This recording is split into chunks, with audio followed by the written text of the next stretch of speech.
when you explain just what you can catch on a fly rod, I think a lot of people outside of our circles are quite surprised, especially when they see anything from, you know, largemouth yellowfish, smallmouth yellowfish to tarpon. There are just so many crazy species, and I really love that aspect of the sport. It's not that I don't like the traditional stuff. I love trout. I mean, that's actually what I go for most of the time. But you know, one of the reasons we wanted to launch a magazine was we felt that there were all these other things that just weren't getting covered, and not also covered in the way that we wanted to do it. So I don't know if any of you guys ever saw our first issue. We made a video called Carping at the Castle. But we teamed up with a couple of guys from Flybrew. That's Nick van Rensburg and Matt Gorley. Check out the size of these things. We'd been spying on these carp that kind of cruise there amongst the litter. This is right down near the parade with all the taxis and the Golden Arrow. That's the one we want. Yeah, these two.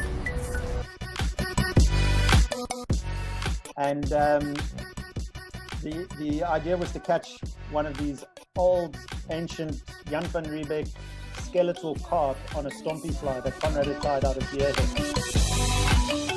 That's a good one. And we snuck in down the side of the fence. In one cast, he managed to hook this thing. Is it the big one? Is it the big one? This thing's got gas, eh? Okay, better. There we go. And you know, we had our art director Bod, who's about 7 foot tall. He ducked down into the moat, took the thing out. We got the shot. We had the guys from the taxi screaming at us that they wanted the fish, and then the SANDF soldiers chased us out of there. We're just trying to get the fish out of the net. Leave the area now. Leave the area. Because believe it or not, the castle is a national key point like in Kandla. So it was also kind of comical, and we had a hell of a good time doing it.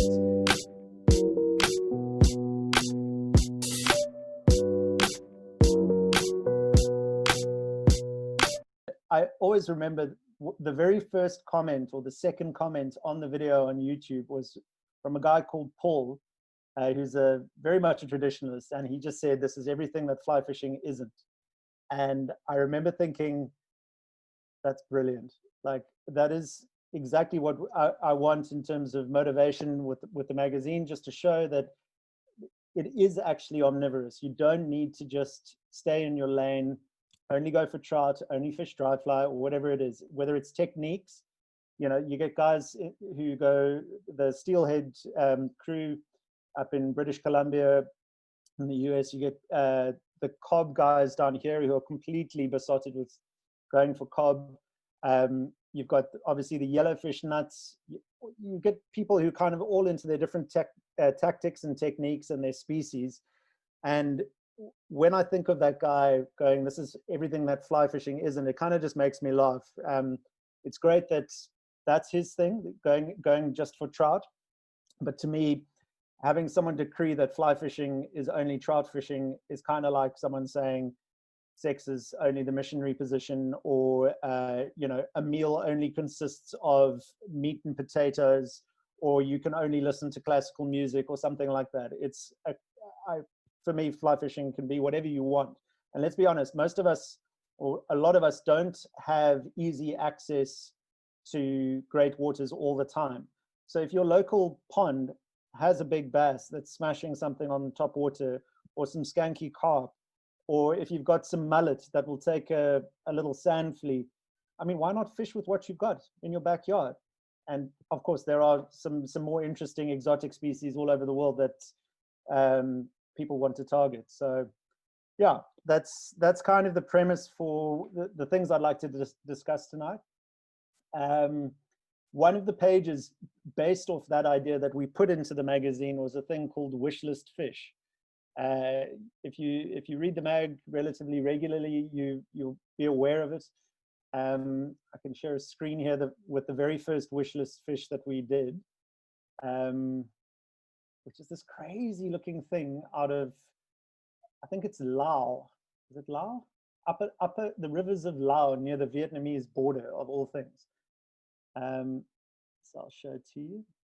Okay, so this thing is just incredible, but it looks like something between a snook, not a snook, as in a pup snook, a snook as in, you know, what you get on the Atlantic coast of the US. It popped up on some random Instagram account that I follow, and guys went up into these distant Lao rivers and caught these things, I think on surface flies, on poppers, if I remember correctly, nyaps. And I mean, it's still one of those trips. It's not offered regularly. I think it's so distant and so like the demand is low that people very seldom get their acts together to go for them. But I mean, is that not the most beautiful fish you've seen in a long time?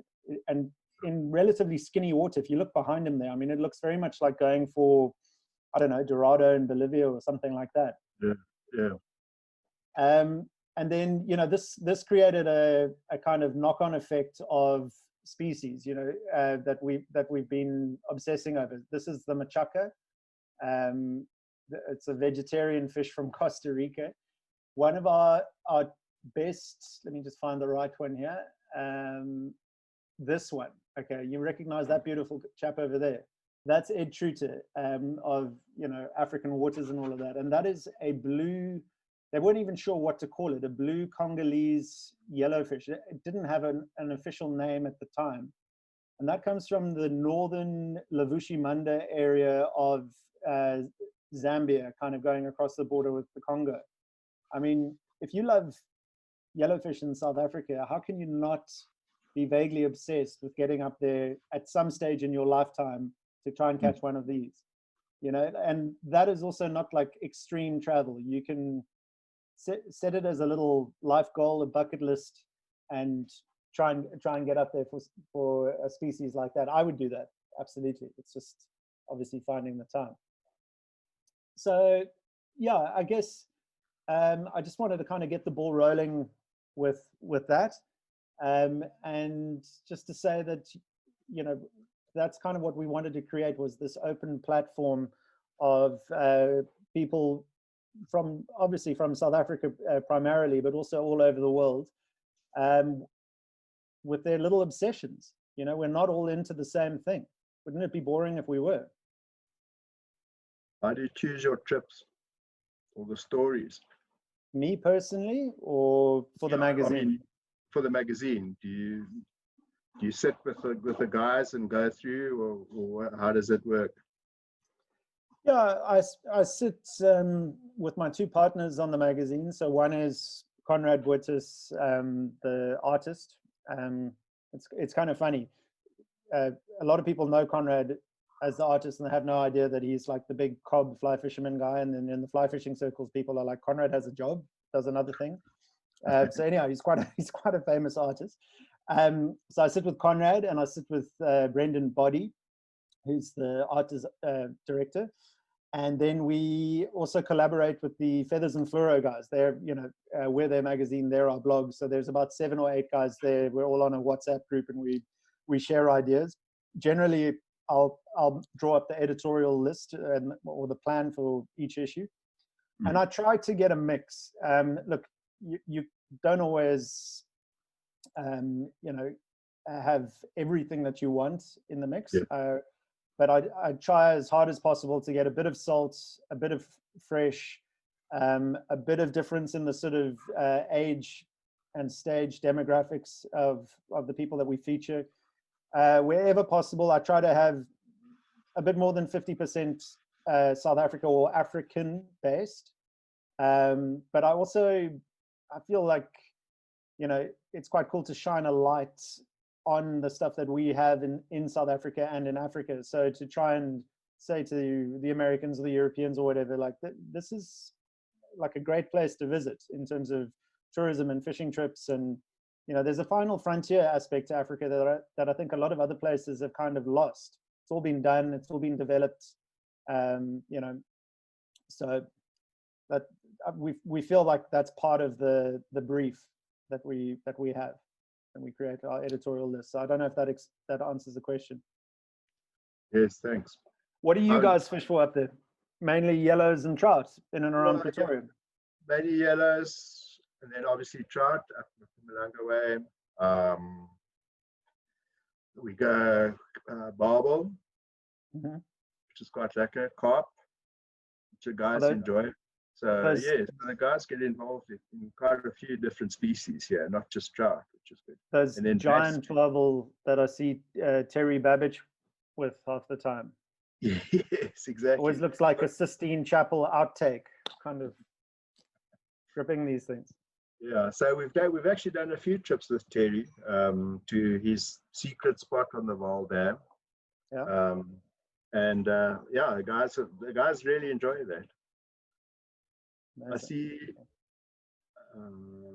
Marina's asking, has that species been classified, referring to the wolf barb? The wolf barb or the blue yellowfish? I don't know actually. Yeah, well, I'm not sure now. The wolf barb, I think, has been classified. They gave it a name. Yeah, like the Congo yellowfish, they literally were saying, you know, we don't know, like we can't claim to name it at the moment. And you know, in the most recent issue, the one that you guys do have up in Pretoria somewhere, that one. Yep. We featured a guide called Ed Gawi, who's a Kenyan, and he's the guy with the Goliath tigerfish expeditions, you know, in Congo and Central African Republic and various other places. But he also goes to Nigeria quite often. And he went.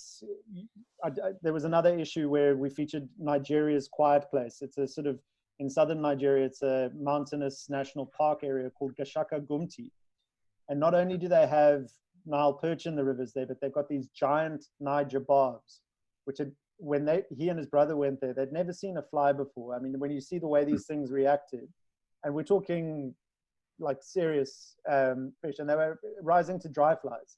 So, you know, they had the most insane trip in an area that no one had really gone to before. But sorry, I'm holding this up. But this barb that they caught, this is a different Niger barb, or Nigerian barb from up there. That had not been classified. So they may actually be adding a new fish, which I think is pretty incredible in this. Yeah, that's amazing. Yeah, that's amazing. Then there's another question. Is the Mission Mag focused on a different marketing space than other mags? Sorry, by marketing space, do you mean like just how we position ourselves Yes. to the market? Okay. Yes. Yeah, I mean, to be honest, we don't really pay that much attention to what other mags are doing, because I think you then get obsessed with, you know, kind of scorekeeping, or, you know, who does what. I mean, we are different. We know that. Something we decided from the beginning that we didn't want to do was get into the instructional side of fly fishing. In the magazine specifically, if you go to the website, there's a hell of a lot of, you know, step-by-step fly tying tutorials and things like that. But, you know, when it comes to teaching you how to fly fish, that's what YouTube is for, and actually just spending hours on the water. To me, I've never liked the idea of putting like 8 pages into how to tie a fly in a magazine, because, you know, these things are expensive to put together. So if you're putting that many pages into that, I don't know. I'm always more interested in the storytelling aspect, the inspirational rather than instructional. That's why you should fish, you know, rather than how. Yeah. Good point. Good point. Yeah. I also think, you know, I came out of the service journalism genre. So Men's Health, if you've ever looked at the cover of Men's Health, it's always the same. It's how to, whatever, develop biceps, find the G-spot, get abs, all that kind of stuff. Yeah. And, you know, when I worked on those kinds of titles, they had a very specific idea of a you quotient, where you speak to the reader and how many times do you say you in an article? And that's why you had all these sort of truncated bullet point things telling you how to steam your chicken and your broccoli. And I wanted to get away from that because it bored me to tears. I always think that storytelling is a much better idea. And I think the market is starting to move away from those kinds of magazines as well. Right. Yeah. Oh, Stuart, you do it. Fine. Okay. Okay, Rob Fowler, I thought that your last issue had the most amazing photographs, semi-underwater images, and then the most amazing text to go with each article. Well done. Thank you, Rob. Fred van Skalkwyk, would the Mission Mag consider exploring more unknown rivers in South Africa? Absolutely. You know, in an ideal world, we would be doing stuff like that all the time. It's all about time and money, as I think we all know. Like, the most precious commodities, it's actually more about time than money most of the time. Just, you know, for me, the idea of going to more kind of remote, they don't even have to be remote, but more random places. You don't always want to cover the same destinations. You want to mix it up wherever you can, because otherwise, you know, one of the worst things for me would be if people start going like, oh, the Mission doing the same thing again. Yeah. Yeah. Okay. From Bron, how many issues do you work on in advance, lead time? We normally have about 2 to 3 planned out. It's normally about 2.5. I mean, you know, the furthest issue away from us is, so like right now we're working on September, October. That issue comes out in the first week of September, and I have the plan for November, December pretty much finished, and then Jan, Feb is already taking shape. But every now and then a story comes in which you can't, you know, you have to make space for. So you just make a plan, you shunt something out, and sometimes they, you know, like if you don't take it, it's got a time limit on it, or it'll go somewhere else, or there's some kind of pressure. So, but generally I like to have about 3 issues planned out. I find it, if you are too inflexible, then you're going to miss out on fresher things that might pop in. So yeah, I don't like to plan too far in advance. And Tudor, you were talking about fish, or Roy, in Roy's intro, he spoke about the bokong and the yellows and the trout, and the bokong is one of your spots. What is your kind of your sweet spot in this country, in South Africa, in terms of for your fishing? Well, I mean, my local fishing is the Cape streams, and it's probably what I miss the most when I can't fish. Like at the moment, even if we weren't under lockdown, I just have too much sort of bookwork on the go.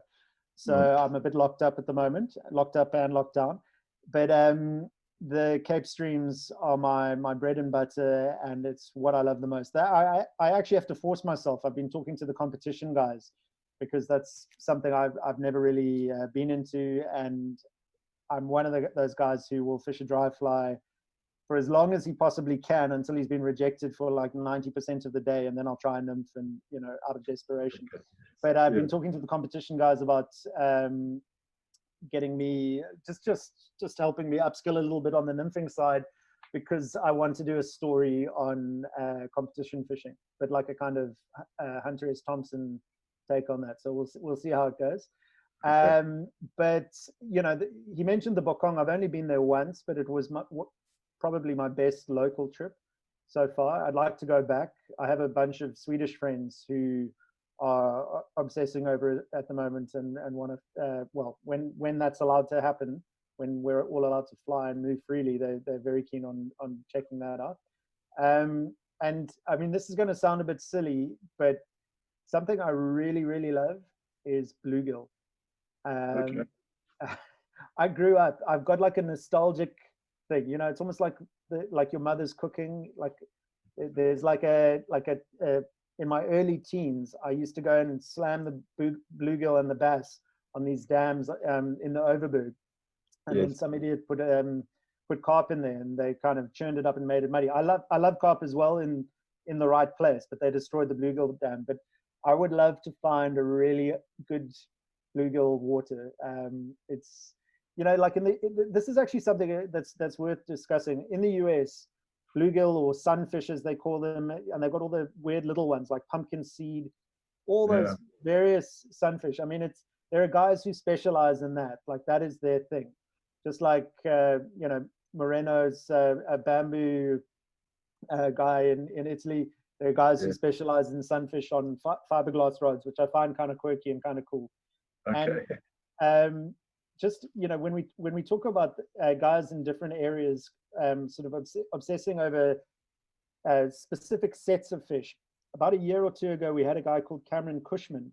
He's a US Army veteran who, as part of his sort of post-traumatic stress disorder rehab, went on a cross-country thing across the US to get all the native trout species. We're talking, you know, all the different cutthroats, not brook, because I think they don't technically qualify as trout, they're a char or something like that, but, you know, like some really rare, strange little things.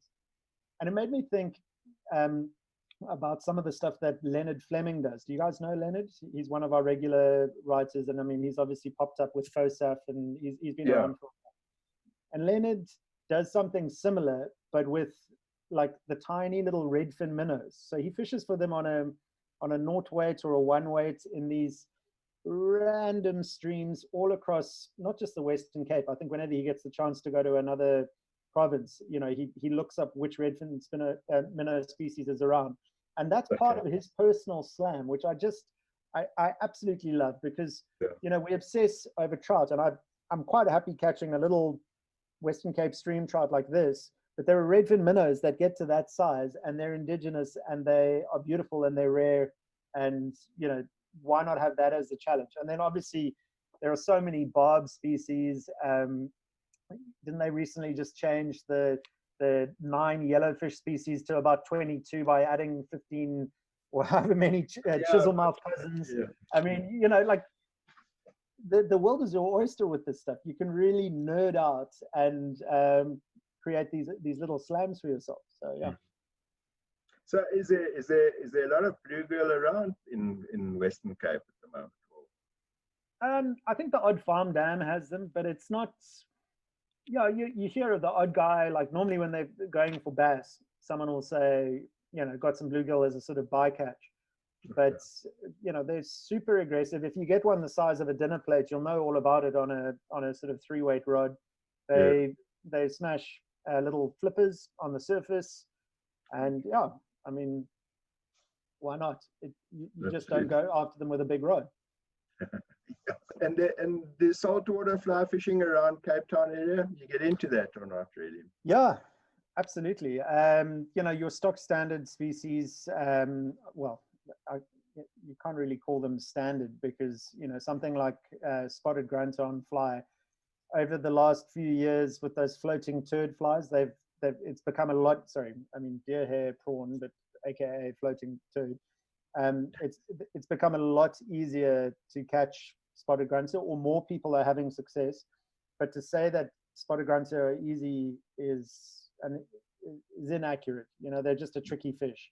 Then they're obviously cob and leervis, but something else that we go for quite regularly is blacktail, and you can also catch wilderpet on fly. And I think that's really interesting. I mean, it's like a little, well, it's not even that little. They can get to pretty decent sizes, and if you're trying to catch them on a 6 or a 7 weight, on those Steve Austin flies, there's look kind of like a Charlie gotcha with pink and gold eyes, and you know, it's not the Seychelles, but it's not pretending to be. So just enjoy what you've got locally.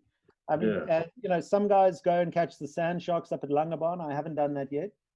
You can catch gurnard on fly, which are incredibly pretty. So it's not always about the giant species. Yes. Okay. I see there's a question here from Jean-Andre. From an article sourcing perspective, do you mostly write or hunt for all the articles yourself, or organize the authors as you go on? Do I hunt or organize the article? yeah, in other words, I guess search for the articles yourself. You do the research, or organize the authors to do some of that for you. Look, if it's one of the bigger stories and like one of the features, then the onus is on them to provide the story. But I do spend quite a bit of time. Look, a lot of the guys who pitch stories to us don't necessarily, they're not necessarily in media. So it may not be their strength, but they've got a good story to tell. So quite often, if it's a very compelling story, then it's worthwhile sitting with them and helping get it out in their words, but polishing it so that it reads as a strong feature. So I do quite a bit of that. And I also like, I'll sit on the phone with the guy and kind of discuss what he wants to talk about. And if he's confident with his own writing, but wants like departure points or a way to structure it, I do quite a lot of that. I mean, I work as a writer and an editor, so it's very much second nature for me, whereas for someone else, it might be like me, trying to fix the tractor. I wouldn't know what to do. Yeah, sure. Yeah.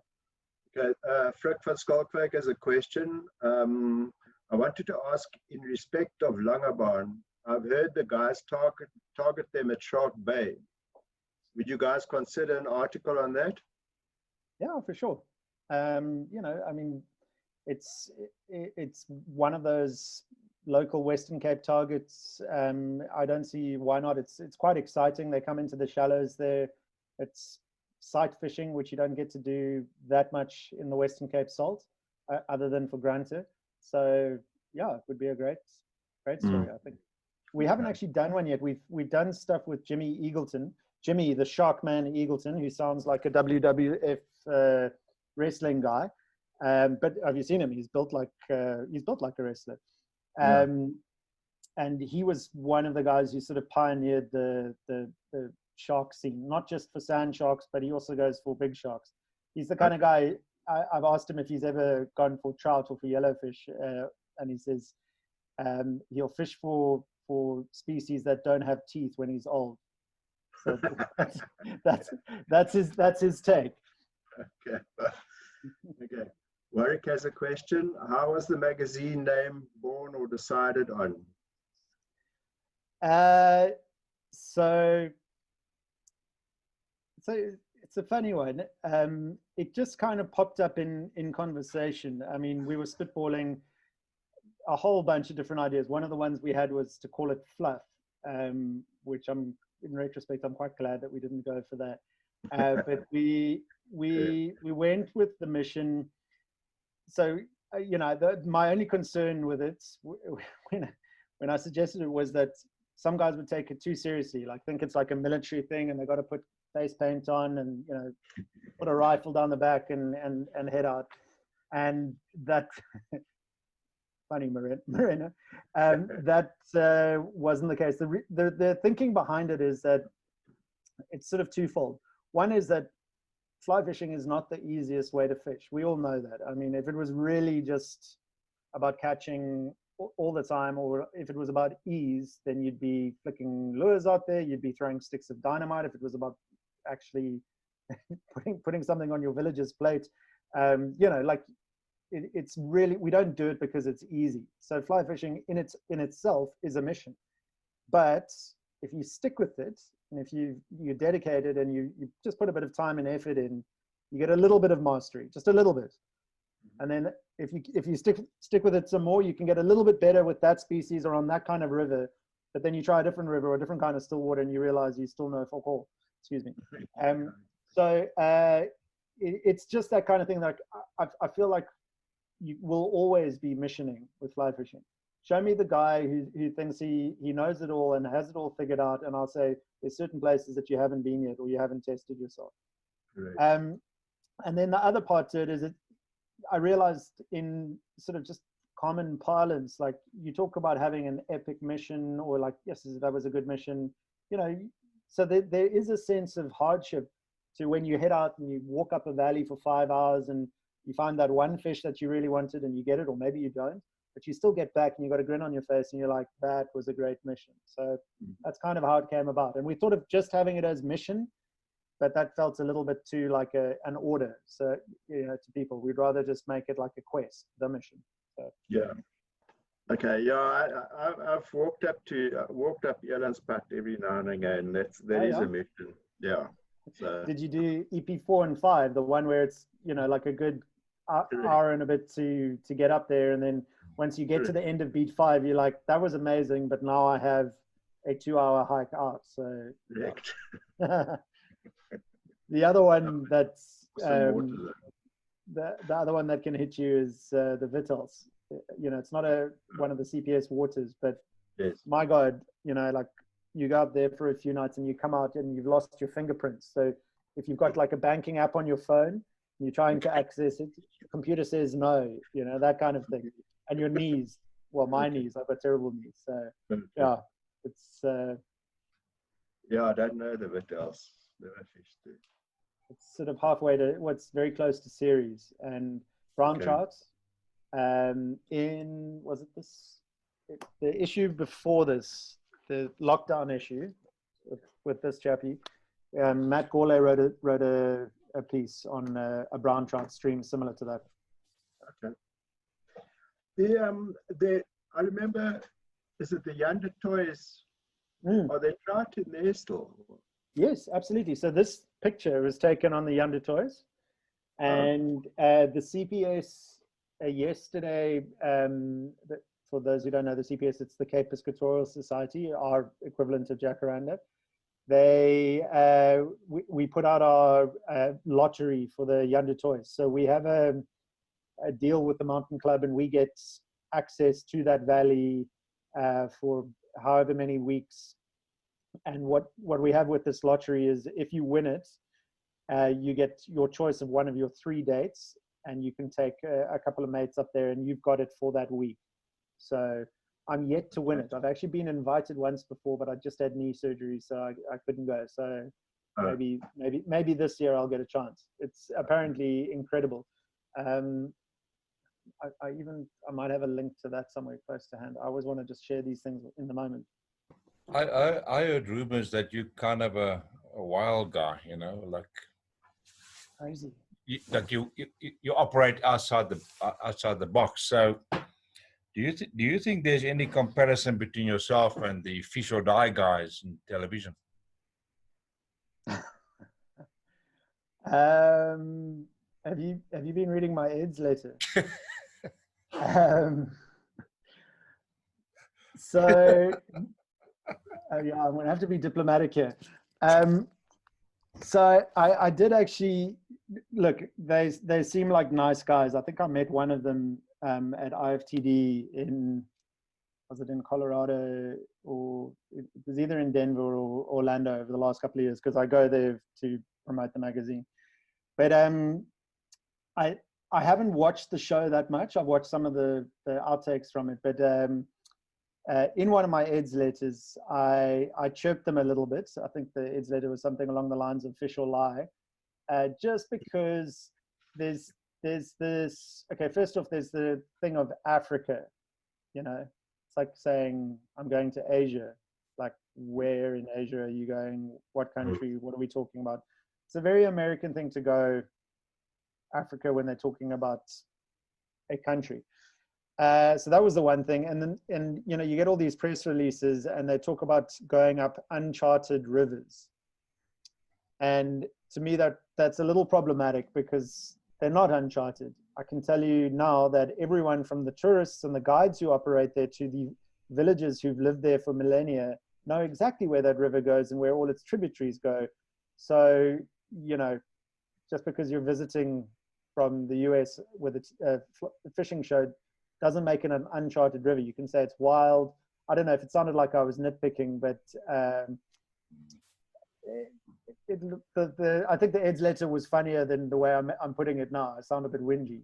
Yeah. But yeah, they're fun guys though. And I think that they do a good job at bringing fly fishing kind of to the masses. Okay. Coming back to the magazine, is there how do you fund that? Is it purely advertising or? Yeah, so advertising, and we also have a shop. So as you know, the magazine is free in print and online, and it's free, you know, in perpetuity online. But we have a limited print run, and once it goes to the shops and the clubs and the lodges, and you know, we stock one club in Dubai called the Queens of the Desert, and we stock some guys in the Seychelles and a couple of other places, but and airport lounges, business / slow lounges in the airports when the airports are open. And once it's gone, this is only a recent thing, hey, since lockdown, this lockdown issue, because we could stock our advertising stores, but we couldn't stock all the stores just because the distributors couldn't operate. But what we do is you can now buy back issues off the site. You know, it's door-to-door postage, and it covers our costs on that, but you can still have it free. If you go and, like, half the point of our model was to inject some life into the shops and the clubs. You know, if the industry is strong, we're strong, the scene is strong, people are going out and charging each weekend or whenever they can fish. So what we like to do is release it. We want guys to go down to their local store. You can still just pick up the magazine if you want to, but what are the chances of walking into a fly fishing shop and not buying a woolly bugger or some fly tippets, or maybe you get something more substantial and you keep these businesses going. Yeah, and then we still want it to be available for the guys who just were busy or missed it, but then you need to just cover the postage and we'll get it to you. But there's limited stock. I mean, issue 12 ran out very quickly. I don't know why. It's the unicorn issue. So we're out of that. I've only got 2 for myself. So what is your print run typically? I mean, it's 3,500 copies at the moment, which we figured out is the perfect number for the local market. We don't pulp. So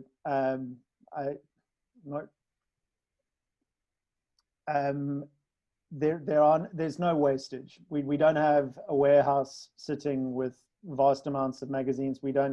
There's literally a couple of boxes of back issues that are available if people want them, and then once they're gone, they're gone. We won't be printing them again. And we're keeping it at that number for now, but what we've noticed is fly fishing seems to be growing, you know, from the clubs, from everyone else. And, you know, on specific issues, we print more. So when the film festival, you know, the one that's in Cape Town, the Fly Fishing Film Fest, FF3, I always get confused how to say it, but you know the one I'm talking about. F3T, thank you. Thank you for helping me out with my tongue-tied ramblings. What we do for that in normal years is we supply a magazine for every seat. So we print a good extra 1,000 copies for that. And we also work with different brands. So for example, in November, December, BMW Motorrad, the motorbike wing of BMW, they love what we're doing, so they've asked for an extra print run for their subscribers. So if you are, so you might see more motorbikers with their rod tubes down their backs like the superhero Deadpool, but we'll see. So yeah, we're looking at different ways to bring more people into fly fishing, and if it makes sense, we will expand the print run, but we never want to waste, you know, both from a sort of environmental point of view, like we don't want to just do it for the sake of doing it. It needs to go to people. They need to be passed on or sit on coffee tables when you're toilet at home or in the office, wherever. We don't mind. You can deal with toilet reading, that's okay. But we do want them to be consumed. Yeah, but obviously there's a bit of competition between yourselves and the Complete Fly Fisherman and the Fly Fishing magazine. But they're different. They are different, and you know the competition, or it's great that there are these different titles. I would hate it if they weren't there, because otherwise you're in an echo chamber. And the other thing, and it's going to sound, I don't know how to put this without sounding like a dickhead, but you know, there's certain things that we don't want to cover as a title, certain kinds of stories that suit them better than us, and if we have them in the markets, then they become the destination for those kinds of stories, whereas we do our kind of stories. So it's just, you know, you have different genres in a bookstore, from the esoteric to the erotic to business or whatever else. That's kind of how we see it. We don't want to have to cover the same kind of stuff that they do.